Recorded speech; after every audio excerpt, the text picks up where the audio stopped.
Kalau multimedia tadi, maksud kita tahu multi ini ada banyak, multi banyak, dan kreatif ini dia ikut kreativiti kau. Multimedia dia mengenai dengan media semua. Jadi bila kau keluar kerja pun banyak sekali yang masuk.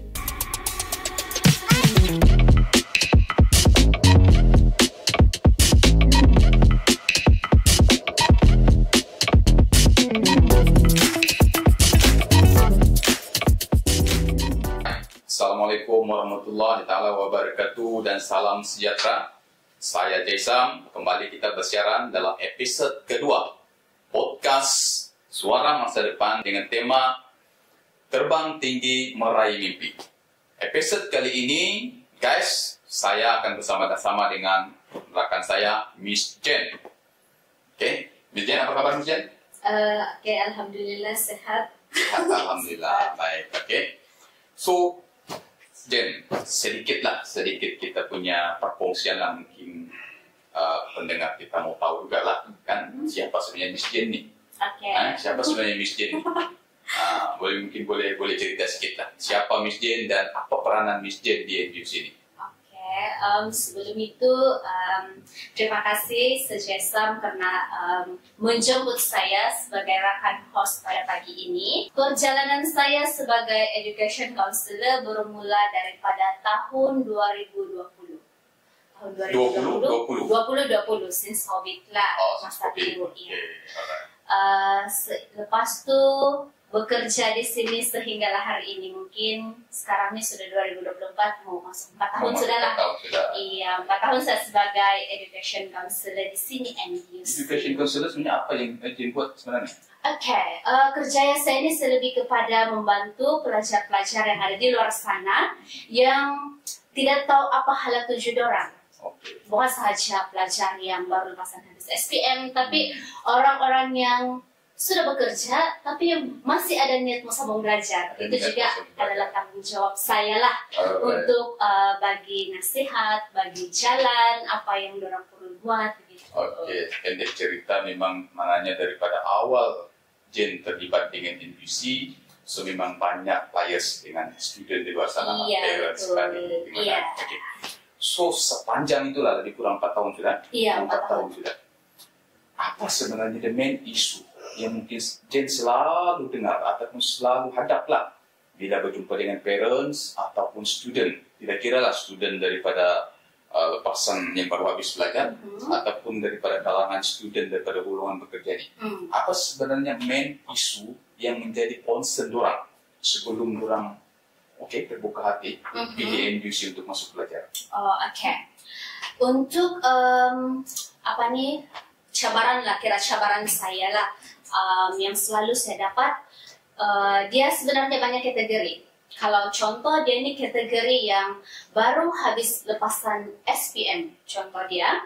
Kategori ini adalah kategori yang sangat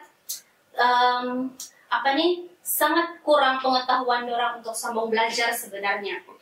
Lepas tu bila dengan parents pula, ada certain parents dia akan support anak dia untuk belajar, tapi ada parents yang tidak akan support.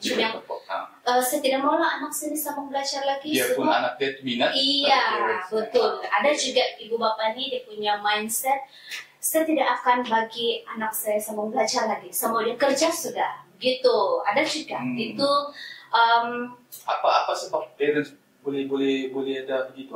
Sebab mungkin salah satu dari segi ekonomi juga lah. Sebab bagi ibu bapa yang anak dia sudah habis belajar sampai tingkatan 5 begitu, dia punya mindset utama, biarlah anak saya cari kerja, dia boleh bagi saya di bulan-bulan begitu. Boleh bantu keluarga lah. Iya.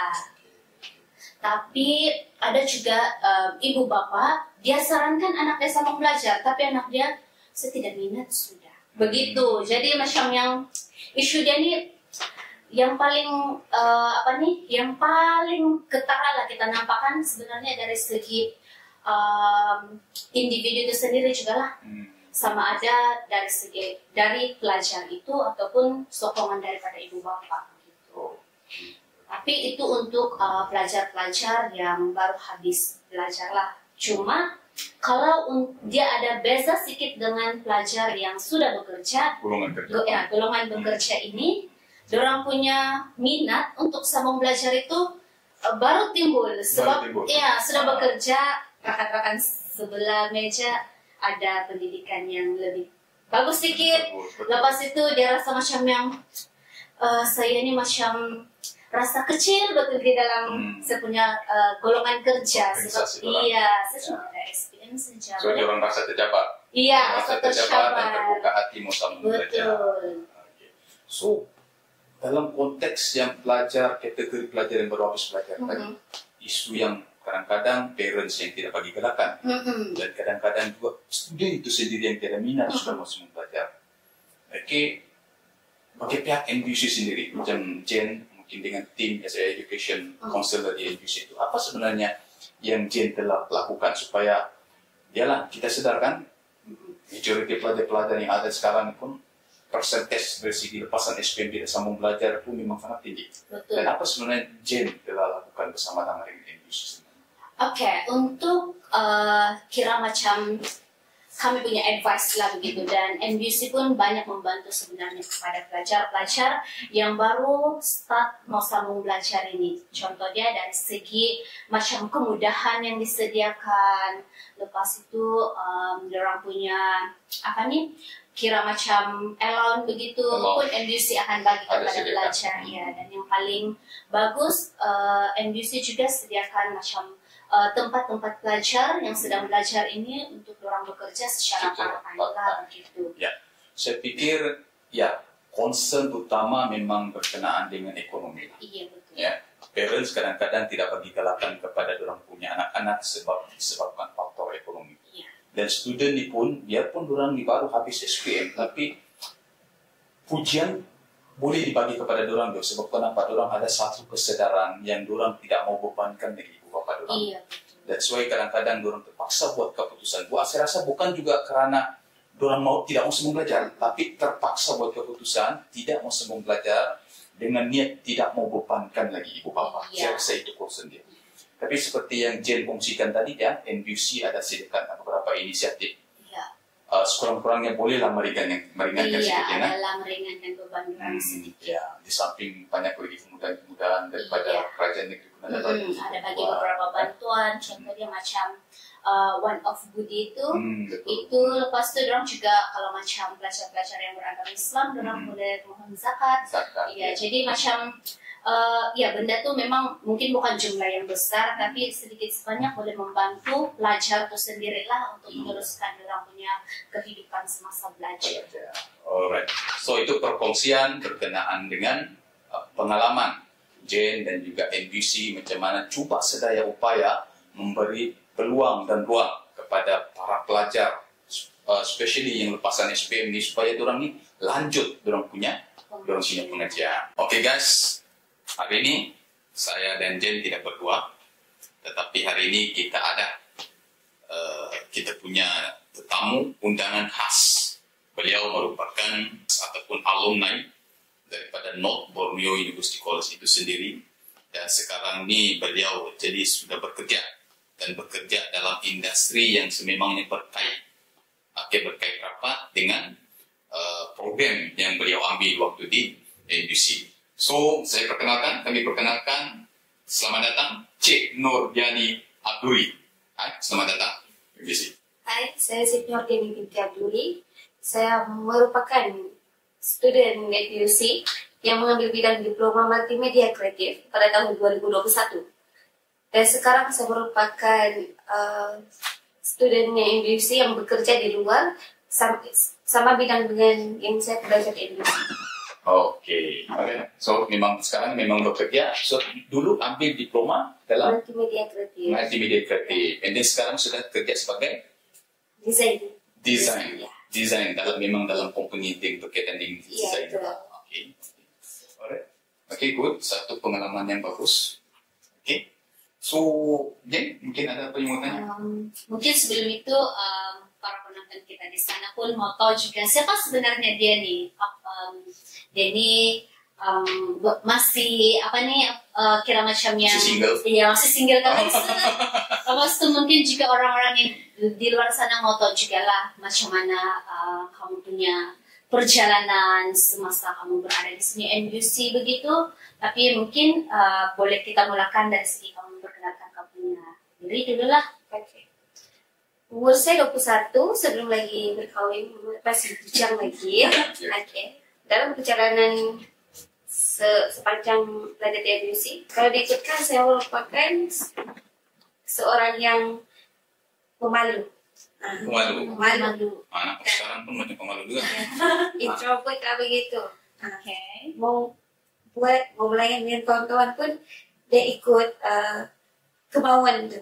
Ini itu daripada seawal sekolah menengah lagi. Iya, memang begitu. Dari menengah lagi begitu.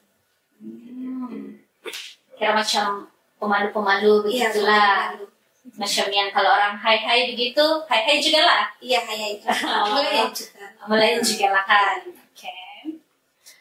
So, semasa kamu masih di dalam di dalam pengajian lah kan, masa berada di sini NUC, ramai juga lah kawan-kawan kalau kan kamu cakap tadi kamu ini pemalu-pemalu begitu, ramai juga lah. Kalau ada saya tidak tahu, saya tanya terus tuh di bicara. Saya tidak dengan bicara. Iya. Paling pun kalau macam saya coba tahu belajar secepat, baru di kawan ini.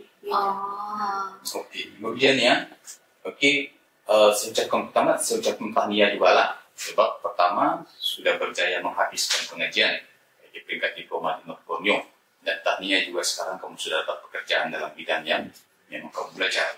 Cuma yang mungkin saya mau tanya lah, dalam karakter yang kamu fungsikan tadi, kamu seorang introvert, pendiam, pemalu, tidak suka bercerita kan, dan kalau bisa tengok ramai juga sebenarnya kawan-kawan kamu, mungkin dalam bidang yang jurusan lain, orang masuk awal tapi tidak habis, terpaksa berhenti apa semua, tapi kamu berjaya menghabiskan kamu punya pengajian dan dapat pekerjaan. Apa sebenarnya yang kamu buat, yang kamu lakukan dari segi mungkin cara kerja kamu, cara mungkin bagaimana kamu sentiasa motivasikan diri kamu supaya terus dapat menghabiskan pengajian kamu? Pada awalnya SEM 3. SEM 3, masa SEM pertama tuh, pada cerita dia awal SEM pertama tuh, saya tidak dapat masuk ke college. Saya tidak dapat belajar. Dan itu kena COVID, dan saya ada minta kebenaran dengan Hewal student lah gitu. Minta kebenaran untuk masuk ke kelas, tetapi tidak diizinkan. Itu disebabkan orang mau ada mes sejahtera tu, yang vaksin dulu. Tapi dalam masa yang sama saya tidak ada, sebab dalam rawatan dokter tentu, dokter tidak izinkan ambil vaksin. So saya coba belajar di rumah sejak untuk SEM pertama. Masuk SEM kedua, saya diizinkan untuk masuk ke sini dengan kebenaran dekan sendiri, yaitu Dismen. Dia mengizinkan saya untuk masuk ke college lah. Dalam SEM ketiga tuh, saya belajar memang macam bercampur bergabung dengan student admission, dan saya rasa macam kenapa saya di sini, dan orang semua berbual gitu, macam yang berkawan-kawan ya, tapi macam di sini lah kamu semua, tapi saya di sini, tidak dibawa bercerita gitu. Dalam masa yang sama juga tuh saya macam mau checklist nih, saya mau berhenti. Ada masa, ada niat sudah. Ada niat mau berhenti SEM 3, sebab tidak ada kawan tentu. Padahal ada cek depan kami. Jadi mau checklist nih, dalam hati itu memang mau menangis. Betul, mau menangis. Mau checklist, tapi macam tidak boleh teruskan Cak. Kan ada 7 SEM, jadi ada persen lagi. Tapi teruskan saja. Lepas tu day by day, dia sama je macam itu. Masuk kelas, dia mau berhenti.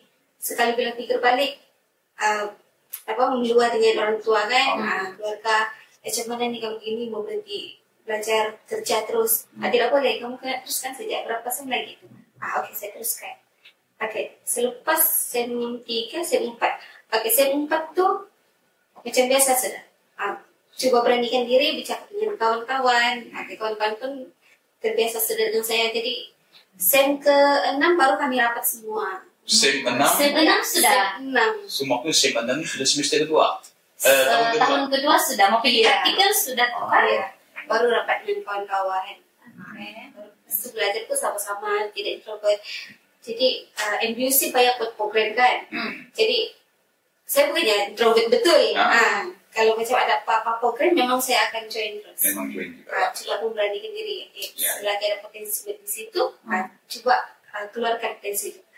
Jadi MBUC ada buat program, saya ikut. Saya coba memberanikan diri lah. Introvert itu tidak semestinya selamanya. Kita mestilah juga memberanikan diri ke depan. Tidak semestinya di belakang saja. Jadi kiranya masa kamu sudah ada rasa niat mau berhenti itu, kira kamu punya penguat masa itu adalah family kamu lah. Ya. Kalau mungkin family tidak support, mungkin kamu pun akan berhenti sudah kan? Iya. Dan juga lah ada semangat, saya pun akan teruskan. Teruskan saja, sebab sudah semester ketiga kan?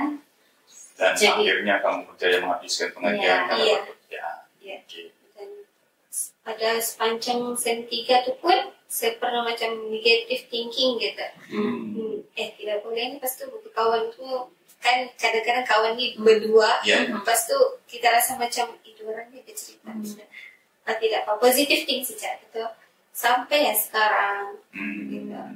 So, selepas kamu sudah ada kekuatan untuk meneruskan kamu punya pengajian semasa semester ketiga tuh, mungkin masa di situ kamu sudah coba untuk mencari kawan-kawan lah, ataupun masih lagi dengan diri sendiri saja dulu? Tidak, saya tidak boleh di situ saja. Sepatutnya saya pun berinteraksi dengan kawan. Sebab kalau kita habis belajar pun macam sebelum praktikal buat final project kan, itu pun kena kerjasama dengan kawan-kawan. Ya. Jadi tidak boleh tanpa ikut diri. Sendirian. Tidak boleh. Terus memangnya begitulah dalam peringkat IPT ini dia sudah peringkat tinggi sebenarnya. Dari segi cara kita bawa diri, macam mana kita belajar itu sebenarnya perlu berubah daripada peringkat sekolah menengah. Sebab kenapa di peringkat IPT ini peringkat tertinggi, satu benda yang kena paham. Semangat berdikari itu paling penting, betul kan? Sangat, sebab kita kena bawa diri kita sendiri. Bila kita berada di kampus macam Siti Nurdiani, so untungnya Nurdiani masih ada support daripada keluarga. Kalau mungkin kawan-kawan yang lain tidak ada support daripada keluarga, memang orang mungkin berhenti. Betul. Berjalan-jalan saja berhenti sudah, tidak rugi. Niat awal itu sudah bagus kan, tapi disebabkan benda-benda yang di luar kita punya jangkaan awalan kita menyebabkan kita terpaksa orang apa ini ambil keputusan untuk tidak teruskan penelitian. Tapi itulah maksudnya. Pengalaman perkongsian yang hebat saya rasa daripada sebagai seorang pelajar di North Borneo yang awalnya itu memang rasa mau give up sudah, tapi akhirnya bangkit semula dan dibuktikan berjaya menghabiskan pengajian dan dapat pekerjaan. So tanya sekali lagi lah daripada North Borneo, Nurdiani. So, semua juga tahu lagi lebih lanjut lah, sebab kamu belajar di sini MBUC ini bukan dalam tempo yang sekejap, 2 tahun 6 bulan itu pun macam kira banyak memori yang kamu akan dapat masa kamu di sini kan. Mungkin masa waktu kau belajar tuh ada certain memori yang kau tidak akan lupa sampai nanti kau sudah berkahwin, ada anak pun kau akan kasih cerita. Apa yang manisnya? Apa manisnya kau belajar di MBUC ini? Manisnya kali ikut kan saya ikut program itulah, program yang selalu dianjurkan, memang saya akan ikut saja. Dan yang saya tidak boleh lupa dekat MBUC ini, benda yang saya tidak belajar tapi saya belajar. Macam tu, pas tu yang pasal program pula tu, saya coba memberanikan diri. Dari situlah juga sampai sekarang saya coba macam beranikan diri itu macam ada sampai sekarang. Kira macam apa program yang kau ikut tu kan, yang kau rasa yang kau akan ingat lah sampai bila-bila? Apa program yang salah satunya MBUC Open Day lah. Itu memang memang shock lah. Memang tidak boleh dilupakan lah sampai nanti. Iya. Tapi semacam saya ingat-ingat dulu pun kamu selalu ada ikut pertandingan yang dianjurkan. Iya, dan selalu mendapat tempat. Dapat tempat juga. Iya, selalu dapat tempat. So, itu kira hebat sudahlah, keluar daripada kepompong introvert tadi. Iya, betul. Itu satu orang cakap, orang cakap, satu hebat lah. Kira macam achievement dia juga lah kan, sebab dia daripada introvert tu dia sudah boleh macam keluar daripada dia punya kepompong tu untuk kasih berani tu diri untuk boleh bercakap sama orang lain begitu kan, boleh berinteraksi dengan kawan-kawan begitu. Oke, itu mungkin kamu punya pengalaman terindah di sini NBUC yang mungkin tidak akan dapat diulang semula dan cuma hanya boleh diceritakan lah untuk masa akan datang. Oke, saya mau Miss juga mau tanya lah, apa kamu punya kira macam kamu punya perancangan lah, sebab sekarang ini kamu sudah habis belajar, kamu sudah bekerja juga. Mungkin kamu pun ada perancangan di masa akan datang, sama ada mungkin kamu mau belajar begitu, ataupun mungkin kamu mau buka, kamu punya company sendiri untuk desain kan, so kamu orang-orang desain kan sekarang ini penting untuk orang-orang ada ilmu dalam bidang macam yang kamu ada sekarang ini. Oke. Mulai dengan soalan tadi itu, saya cerita pasal praktikal. Saya ambil syarikat yang travel. Travel itu dia tu in-one sebenarnya bagi saya. Tapi bagian travel tu saya ambil designer lah. Diserap. Lepas tu habis praktikal tu saya memang diserap masuk, dan saya pun bila di syarikat itu, dalam masa yang sama saya pun bercadang untuk keluar dan coba cari pekerjaan yang sama, cuma lain lah, bukan syarikat travel. Jadi bila keluar, saya kerja di ANJ Fashion Design, dan kerja di situ tu pun memang yang saya pun bila sendiri tu, yang ini Miss ni ajar begini-begini, ingat sudah semua yang dia ajar. Desain itu sebenarnya bukan senang. Dia bermain dengan otak. Perlukan kreativitas. Iya, kreativiti. Dan sekarang ini saya kerja di situ juga masih juga bagian desainer. Saya pun macam kenapa saya mengambil desainer? Sebenarnya begini. Minat tuh dan potensi, kalau kita ada kreativiti, kita coba ambil bidang tuh. Computing kan, saya ambil komputer inovatif. Jadi dalam masa yang sama juga saya mau macam stop di situ, sebab desain ini dia memang susah jadi kalau diikutkan selepas habis belajar, saya ada perencanaan juga untuk sambil belajar. Tapi saya mau bekerja. Jadi saya bekerja dahulu, selepas mendapat pekerjaan yang tetap, dapat kerja kerajaan begitu, baru saya akan sambung degree. Dan macam itulah, itu perancangan saya. So berkaitan dengan multimedia tadi kan? Ya, multimedia. So itu memang betul tuh. Skills untuk seorang desainer ni dia bukan senang sebenarnya. Tapi untuk orang introvert memang Sebab dia tidak suka betul. Introvert ni dia ada satu masa tu dia mau biasa ya. Dia pikir dia banyak bermain dengan dia punya apa dia orang cakap, dia punya imajinasi dia. Ya. Tapi kan, sekarang ini kamu sudah bekerja. Waktu belajar dulu dari segi mungkin boleh tanya dari segi mungkin tools yang kamu belajar dulu, kan? Yang kamu belajar untuk buat desain itu dia benda yang sama kan dengan yang kamu gunakan di alam pekerjaan? Iya, dia sama aja. Macam dia belajar di NBUC, dia bayarkan Adobe Illustration, Animation, Photoshop kan. Jadi di bidang pekerjaan saya sekarang tuh sama ya. Pun benda yang sama. Benda yang sama kamu gunakan. Iya. Adobe yang paling saya susah mau buat animation. Di mana buat animation tuh buat orang, contoh orang kan, di mana kasih gerak jari dia. Macam sebelum ini saya makin saya 6 dia saya belajar animation kan, buat apa? Buat orang. Kasih gerak ini semua jari-jari dia, kaki-kaki dia. Sekali dekat bilang semua tuh project buat balik, memang otak yang Kakak saya buat balik dari awal lagi itu susah, mau ambil masa dalam 1 bulan juga tuh, 1 bulan. Mau kasih habis itu project. Ya. Padahal itu assignment. Tapi syukurlah lulus juga, tidak fail. Dulu kamu buat final project, apa kamu punya project yang kamu buat? Itu project video pergi lawatan dengan seni bina di KK. Gitu. Kamu buat video-video. Iya. Kayak itu pun sebab idea satu. So means dalam multimedia nih, yang kamu belajar dalam multimedia, selain daripada main skill sebagai desainer, kalau yang kamu cakap tadi, skill dari seorang jadi videografer pun ada juga, kan ada? Animator pun ada juga? Oke. Kalau multimedia kreatif ini, maksud kita tahu multi kan ada banyak. Multi banyak. Dan kreatif ini dia ikut creativity kau. Multimedia dia mengenai dengan media semua. Jadi bila kau keluar kerja pun banyak yang kau masuk. Kau masuk keran itu dia boleh masuk. Sebelum ini saya dapat tawaran di bagian Jatim, tapi belum ada panggilan lah, sebab tunggu 6 bulan. Bagian Jatim itu pun bagian keran. Itu disebabkan macam saya tengok, lagi pun resume saya pun ada bagian travel, bagian umrah Pak. Umrah.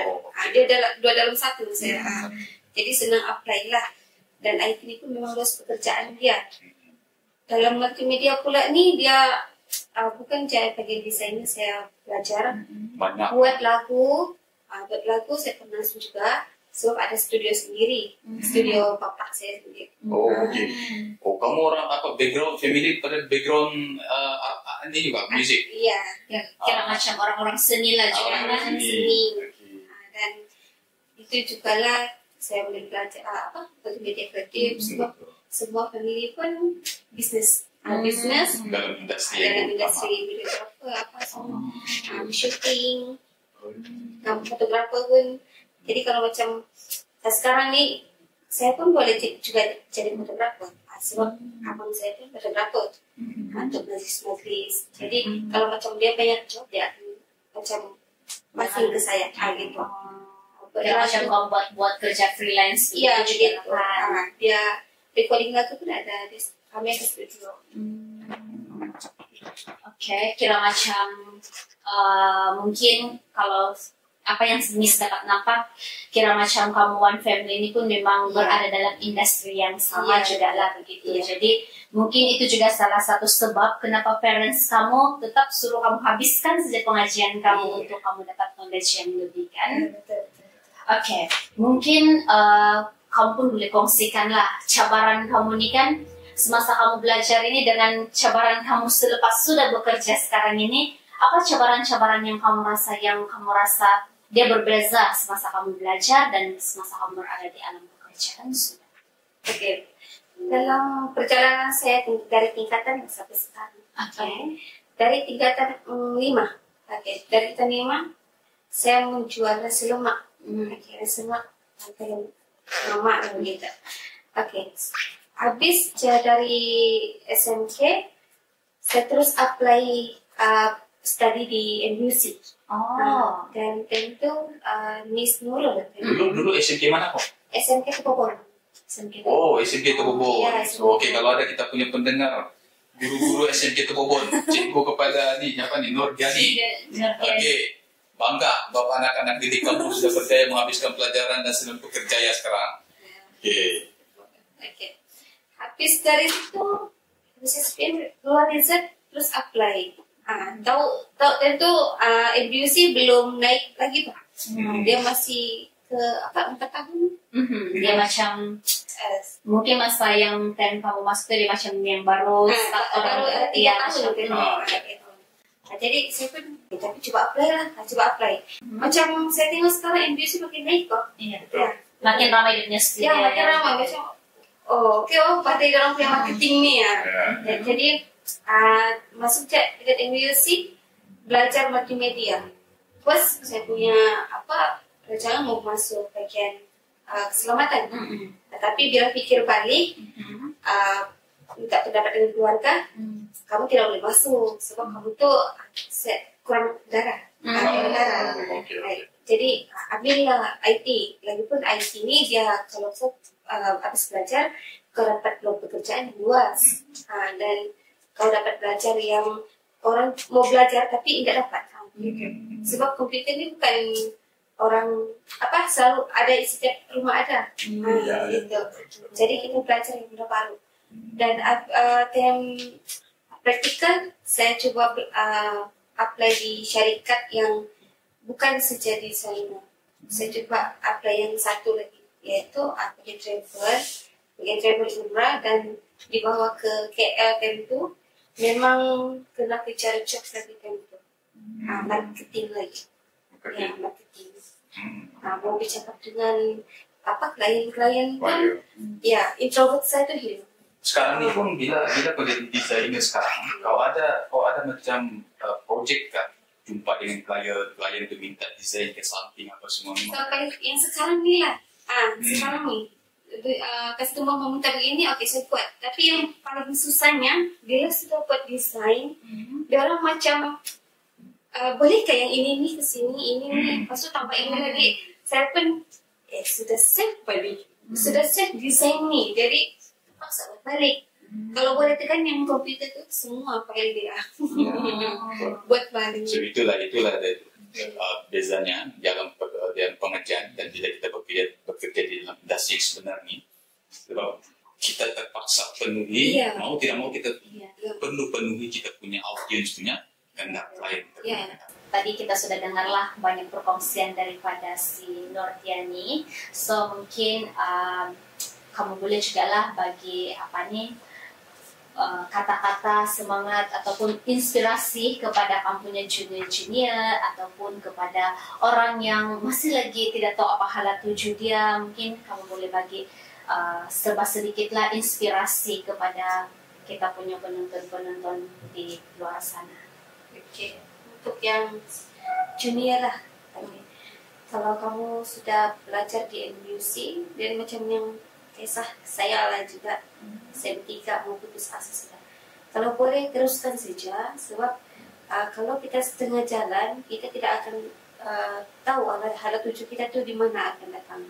Jadi teruskan saja. Kalau macam mau putus asa, coba doa, solat, sabar, itu yang paling penting. Minta pendapat dengan keluarga dulu sebelum buat keputusan sendiri. Untuk yang orang luar pula, kalau mau sama belajar, coba ambil NPC lah kita. Coba ambil NPC, sebab NPC dia punya course yang memang orang luar pun tengah cari sekarang. Ada banyak lagi course yang baru kan, senior saya banyak course yang baru dikeluarkan oleh college. Jadi kalau macam kamu mau ambil course keselamatan, itu kan seingat saya ada student yang kawan saya sendirilah. Sekarang dia kerja di SPIM. Jadi memang senang mau dapat. Dan paling penting pointer kamu kena naik. Kalau boleh tidak 3 ke bawah. Kalau boleh 3 ke atas, office sudah tu. Kamu boleh apply dan senang apply apa-apa. Kalau mau putus asa tu, boleh jangan dulu, teruskan saja. Kalau kamu macam mau ke next plan, coba selesaikan dulu plan yang pertama. So terima kasih sekali lagi Nordiani sebab sudah luangkan masa bersama-sama kami. Semoga dengan perkongsian yang dikongsikan sebentar tadi boleh bagi suntikan motivasi, boleh bagi inspirasi kepada pelajar NPC yang ada sekarang ataupun pelajar-pelajar yang sedang mencari arah tuju mereka yang berada di luar sana. So terima kasih sekali lagi dan sehingga kita berjumpa next episode. Terima kasih.